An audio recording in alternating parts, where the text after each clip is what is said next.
నమస్తే welcome to AKN news. Godavari కని పట్టణం గ్రామ పంచాయతీ స్థాయి నుండి నోటిఫికేషన్ గా ఎదిగి మున్సిపాలిటీ క్యాడర్లు అడిగిన తర్వాత టీఆర్ఎస్ పార్టీ కేసీఆర్ ముఖ్యమంత్రిగా ఈ ప్రాంతాన్ని కార్పొరేషన్ గా ఏర్పాటు చేసి సీఎం ప్లాన్ కింద 200 కోట్ల రూపాయలతో రోడ్లు మౌలిక వసతులు కల్పించి అభివృద్ధి చేసిన విషయం ఈ ప్రాంత ప్రజలకు విదితమే.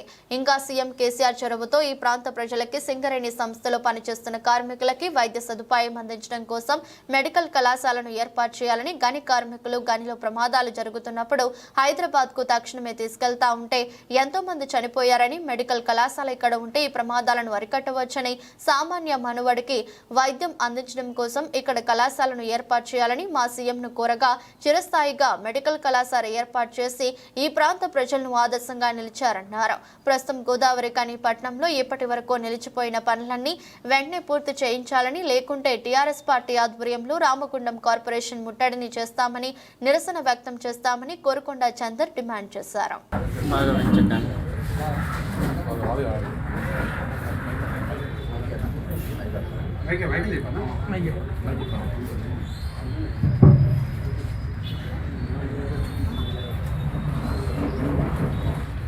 రామగుండం నియోజకవర్గంలో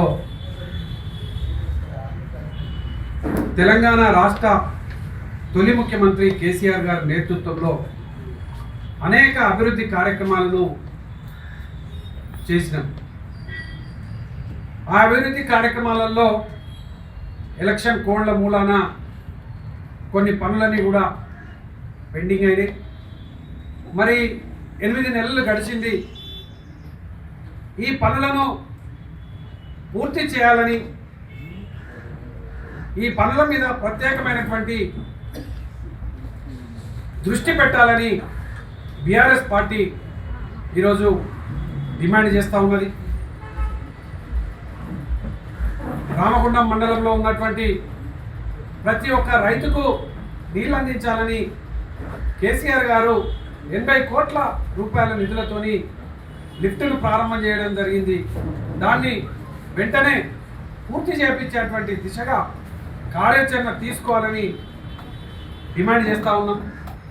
రామగుండం కార్పొరేషన్లో ఒక మెడికల్ కళాశాల ఏర్పాటు, సింగరేణి కార్మికులకు ప్రత్యేకమైనటువంటి వార్డును ఏర్పాటు చేయాలని కూడా ఆ రోజు అనుకున్నాం. అది పెండింగ్లో ఉన్నది. దాన్ని పూర్తి చేయాలని కూడా డిమాండ్ చేస్తూ ఉన్నాం. అదేవిధంగా టీయూఎఫ్ఐడిసి కింద 100 కోట్ల రూపాయలను కేటీఆర్ గారి నేతృత్వంలో నిధులు మంజూరైనాయి. ఇక్కడ ఉన్నటువంటి ప్రతి డివిజన్కు కోటి రూపాయలను పెట్టి అన్ని డివిజన్లు అభివృద్ధి కావాలని ఆలోచన చేసినాం. ఆ నిధులను అదేవిధంగా కేటాయించాలని, కేటీఆర్ గారు ఇక్కడికి వచ్చి ప్రారంభం చేసినటువంటి ఐటీ పార్క్ పనులను ప్రారంభం చేయాలని, అదేవిధంగా ఇక్కడ పార్కింగ్ కాంప్లెక్స్ కానీ, మల్టిపుల్ నాన్ వెజ్ మార్కెట్ కానీ, వెజిటేబుల్ మార్కెట్ కానీ, అదేవిధంగా అంబేద్కర్ భవనాన్ని కానీ, వీటన్నింటినీ కూడా మధ్యలోనే ఎలక్షన్ కోడ్ మూలాన పనులను అర్ధాంతరంగా ఆగిపోయినాయి. వీటన్నింటినీ కూడా పూర్తి చేయడం కోసం నిధుల కేటాయింపు అవసరం ఉంటే అసెంబ్లీ వేదికగా మీ ముఖ్యమంత్రి గారిని అడగాలని కూడా శాసనసభ్యులకు ఈ సందర్భంగా గుర్తు చేయడం జరుగుతూ ఉన్నది. సింగరేణి డిఎంఎఫ్టీ నిధులతోని, సిఎస్ఆర్ నిధులతోని రోడ్ల వెడల్పు కార్యక్రమాలను కూడా అనేకం చేసినాం. వాటన్నింటినీ కూడా అర్ధాంతరంగా ఆగిపోయినాయి.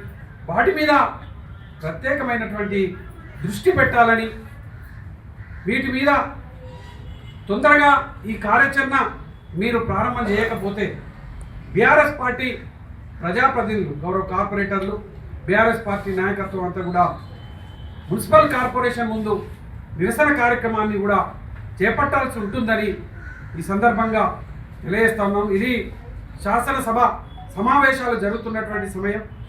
ఒక శాసనసభ్యులకు అసెంబ్లీ వేదికగా మాట్లాడడానికి అవకాశం ఉన్నటువంటి సమయం. ఈ సమయంలో మన ప్రాంతం గురించి, మన ప్రాంతంలో అవసరం ఉన్నటువంటి నిధుల కోసం అసెంబ్లీ వేదికగా తప్పకుండా ఈ సమస్యల పరిష్కారం కోసం శాసనసభ్యులు మాట్లాడతారని మేము విశ్వసిస్తా ఉన్నాం. తప్పకుండా మాట్లాడాలని కూడా మేము డిమాండ్ చేస్తా ఉన్నాం.